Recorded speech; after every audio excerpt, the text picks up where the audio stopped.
Programa Sônia Santana, gente da terra falando mais alto. A saúde não é um estado da matéria, e sim do espírito. Fique sabendo como manter sua saúde. Agora, com a participação do médico Dr. Rodrigo Gomes da Silva, nefrologista do Hiperdia da Prefeitura Municipal de Viçosa e também da hemodiálise do Hospital São João Batista. O Dr. Rodrigo é professor do Departamento de Enfermagem e Medicina da Universidade Federal de Viçosa e é coordenador do projeto Medicons, com o qual já firmamos uma parceria. E vale ressaltar que o projeto Medicons é um projeto que visa a informação para uma boa saúde e é também de extensão da UFV. E mais detalhes, doutor Rodrigo pode falar para nós, né, meu querido? Bom dia, prazer tê-lo conosco. Bom dia, Soninha, bom dia, ouvintes da Rádio Montanhesa. Eu agradeço o convite, né? A gente está aí novamente. E o projeto Medicons? Então, Soninha, o projeto Medicons está indo de vento em popa, né? Graças a Deus a gente está aí com quase 6 meses de trabalho e a gente percebe que as vertentes do projeto Medicons e o principal objetivo, que é a aproximação do estudante de medicina com a comunidade, eu acho que vem sendo efetivada aos poucos. A gente está conseguindo aproximar através de parcerias, principalmente agora com a parceria com você, com o seu programa, com o seu doutor.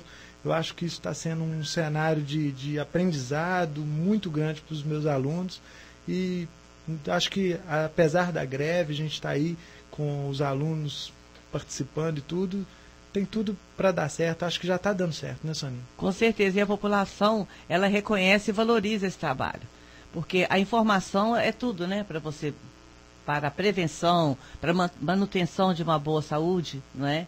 E também um alerta, né? De repente, numa entrevista, você conversa alguma coisa que a pessoa nem sabia que tinha de procurar um médico e já procura. Isso, e o objetivo maior é esse mesmo, Soninha. A gente tem isso na cabeça, é exatamente aproximar os alunos do Departamento de Enfermagem e Medicina da Universidade Federal de Viçosa com a comunidade, que eu acho que é fundamental. Eles têm um compromisso social com a comunidade viçosense e da região. E eu acho que esse é o objetivo do projeto Medicons.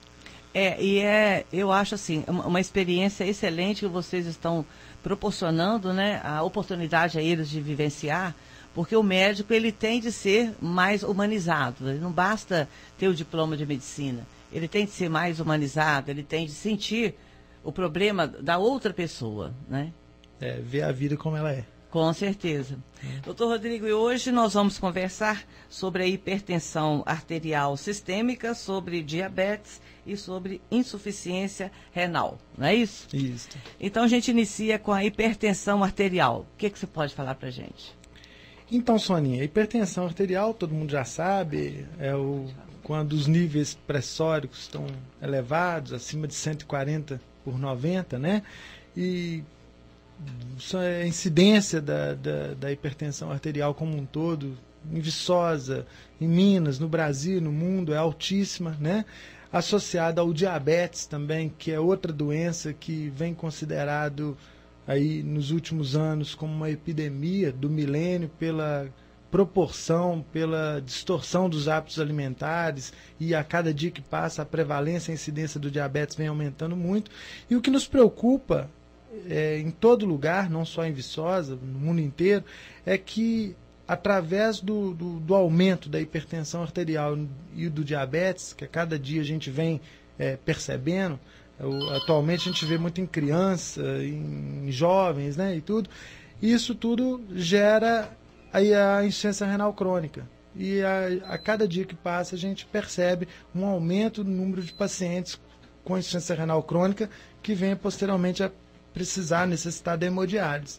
Então acho que aproveitar esse espaço aberto exatamente para a gente bater nessa tecla, porque hoje em dia a gente tem que saber que o processo é preventivo. Se a gente não começar da base, se a gente não controlar a hipertensão e o diabetes, com certeza nós vamos estar colhendo insuficiência renal crônica. Então, uma das complicações da hipertensão arterial, isso mesmo, uma das complicações da hipertensão arterial seria a insuficiência renal. Exatamente. A hipertensão arterial e o diabetes, Soninha, são doenças sistêmicas, né? São sistêmicas, então ela vai gerar um punhado de lesão em todo o organismo, uma doença vascular, se for pensar, né? Então lesa retina, por exemplo. Então o paciente diabético vai ficando cego, né? Vai tendo alteração no exame do fundo de olho. Lesa a parte cardiovascular. Então, com o tempo, o paciente hipertenso, diabético, começa a ter a hipertrofia ventricular esquerda, começa a ter predisposição à aterosclerose e, consequentemente, um infarto agudo de miocárdio. Há um derrame, a parte neurológica, é um derrame, que é o acidente vascular encefálico ou cerebral. Então, são lesões vasculares sistêmicas. O paciente diabético, muitas pessoas já ouviram falar, fulano era diabético, teve que amputar o pé, teve que cortar um pedacinho do dedo. Por quê? Porque é insuficiência vascular periférica, tanto da hipertensão quanto do diabetes. E, ao mesmo tempo, lesa também os rins, né? E, hoje em dia, a gente percebe o seguinte, que, assim, a grande maioria dos pacientes hoje que frequenta as unidades de hemodiálise, a grande maioria, a maior incidência e prevalência é ocasionado pela hipertensão e pelo diabetes. No mundo, hipertensão vem em segundo lugar, diabetes está em primeiro, né? Aqui no Brasil, a hipertensão é a primeira causa, diabetes é em segundo, mas segundo o censo agora da Sociedade Brasileira de Nefrologia, 2011, já começa a ter a inversão e a tendência que diabetes seja a maior etiologia, acompanhando os dados norte-americanos e europeus. Doutor Rodrigo, e quando que uma pessoa pode dizer estou hipertensa? Então, Soninha, é quando mais de 2 ou 3 aferições em momentos diferentes, de preferência fora do consultório médico, porque às vezes o paciente chega perto do médico e ele fica um pouquinho ansioso, e aí acontece uma hipertensão que a gente chama da hipertensão do jaleco, né? Que está próximo do médico, a pessoa está um pouquinho ansiosa, mas mais de 2 ou 3 aferições com os níveis pressóricos acima de 140/90, que o povo fala 14/9, né, já é considerado uma hipertensão arterial. E diabetes, 2 aferições da glicemia, 2 medidas de glicemia em dias diferentes, acima de 126. E os sintomas que uma pessoa pode vir a ter e certamente deverá procurar um médico porque pode ser hipertensão? Então, isso aí é que é o grande problema. Por quê? Porque a hipertensão arterial, ela é calada, ela é traiçoeira, e o diabetes também. Quando começa a aparecer sintomas, às vezes já é tarde, já tem lesão dos órgãos-alvo. Então a pessoa às vezes já tem uma lesão vascular importante, ou no rim, ou no coração. Muitas vezes você descobre que um paciente é hipertenso no primeiro derrame que o cara tem, ou então no primeiro infarto. O sinal então é esse, é trágico? Às vezes sim. Tem alguns pacientes que viram pra gente e falam, doutor, eu tô sentindo, minha vista tá estranho. É o que a gente chama de escotoma cintilante. Começa a ver umas formiguinhas na parede, parecendo que tem alguma coisa embaralhando a vista, aquela coisa. Então são manifestações. Outros pacientes, eu tô sentindo um cansaço da hipertensão, ou então uma dor, uma cefaleia, uma dor de cabeça, uma dor constante, na nuca, sim, uma pressão, exatamente. Às vezes a pessoa começa a ter esse tipo de sintoma, mas a gente lembra o seguinte, se hoje a gente for ali para o calçadão e começar a ferir a pressão arterial de um bando de pessoas que estão ali andando, fazendo compra, a gente vai perceber várias pessoas hipertensas e que não estão sentindo nada. E esse é o maior problema. A doença renal crônica hoje, a insuficiência renal, os pacientes chegam, fizemos os exames, você vai ter que fazer hemodiálise. Mas, doutor, eu não tinha doença nenhuma. Eu era uma pessoa saudável, nunca tive problema. Só que não olhava. Pois é, mas nunca olhou. Então, a melhor maneira de se diagnosticar hipertensão e diabetes é fazendo os exames. É procurando o médico de vez em quando, é aferindo a pressão, é controlando a glicemia, principalmente nas populações de risco. Tem história familiar de hipertensão e diabetes, quem tem algum fator para predisposição para essas doenças, tem que ficar com 2 olhos abertos. Seria então a prevenção alimentar, por exemplo, o alimento ajudaria? Também, Soninha, também, porque na hipertensão arterial hoje a gente percebe o seguinte, que a hipertensão em relação à alimentação está muito relacionado à ingesta de sal, entendeu? E hoje no Brasil tem até algum procedimento no Senado, na Câmara dos Deputados, que a gente está tentando reduzir a quantidade de sal nos alimentos. No Brasil está em excesso. A gente percebe a cada dia, criança, por exemplo, você pega uma pessoa com a massa corporal sua, no seu peso, você comer um pacotinho daquele de biscoito, posso citar a marca, né? Aquele amarelinho que é muito salgado, Cheetos, Fandangos, Quero, Gula, tem um punhado, não vou ficar aqui porque não vem ao caso.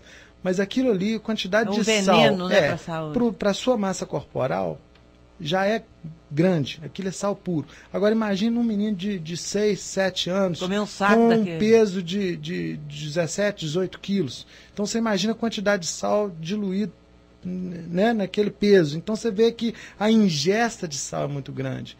E nós brasileiros que tínhamos a ideia de hábito saudável de vida, sua mãe, sua avó que comia arroz, feijão, uma salada, uma fruta, uma verdura, um bife, aquela coisa. Não, hoje em dia a gente, no estresse do dia a dia, você corre, você para, você come uma coxinha, você come um hambúrguer com batata frita, ketchup, refrigerante, tem sal pra caramba, Soninha. Você olha lá, cloreto de sódio atrás no rótulo do refrigerante, o tanto que é salgado. Ketchup é docinho, mas tem sal. Maionese tem sal. Muito. Hoje em dia, se a gente para para tomar caldo quinor é um veneno caldo também. quinor, sazon, isso é um absurdo o tanto de sal que tem ali. Então isso tem que ser jogado fora da nossa rotina diária. A gente tem que começar a fazer o tempero em casa, pegar o alho, a cebolinha, a salsinha, a pimenta, bater aquilo ali, colocar um pouquinho só de sal. O alimento fica gostoso. Não precisa nem usar sal, não é? O próprio cheiro verde, a cebola já tempera. Alho em si já tempera. Exato. Você consegue um gosto no alimento sem a necessidade desse tanto de sal.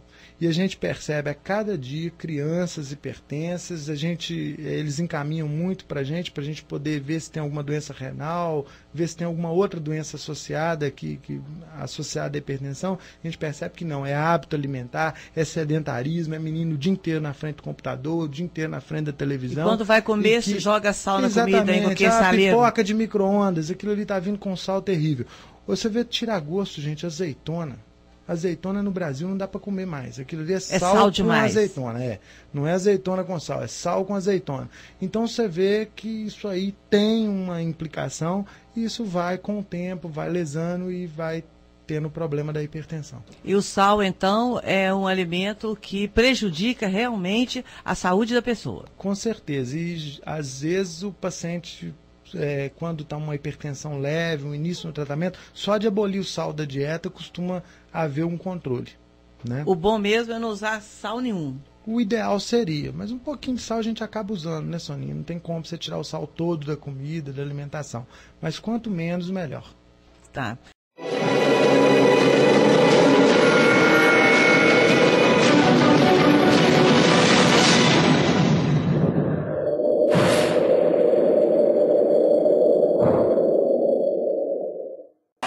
Para